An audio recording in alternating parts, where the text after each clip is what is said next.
अस्सलाम वालेकुम। एक बादशाह था बहुत ही भोली तबीयत का। इसने शहर से बाहर रहने के लिए एक महल बनवाया।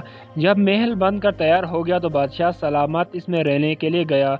जब रात हुई तो गिदड़ों के चिल्लाने की बहुत आवाज़ें आने लगी। बादशाह ने वज़ीर को बुलाकर पूछा कि ये गिदड़ क्यों रोते हैं। वज़ीर बड़ा ही चालाक आदमी था। इसने कहा, हुजूर की वजह से रो रहे हैं। इत्तेफाक की बात है कि सर्दी का मौसम भी था, कड़ाके की सर्दी लग रही थी।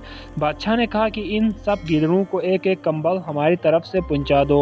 वज़ीर ने कहा, अच्छा हुजूर, आपके हुक्म के मुताबिक सब गिदड़ों को एक एक कंबल पहुंचा दूंगा।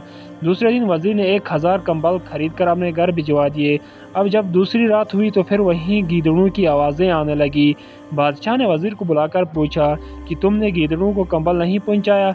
वज़ीर ने कहा, हुजूर, सब गिदड़ों को एक एक कंबल पहुंचा दिया। बादशाह ने कहा, फिर ये गिदड़ क्यों रो रहे हैं। वज़ीर ने कहा, हुजूर, आप ये गिदड़ रो नहीं बल्कि आपके लिए दुआ कर रहे हैं। इस पर बादशाह ने कहा, ठीक है, दुआ कर रहे हैं तो करने दो, मना मत करो।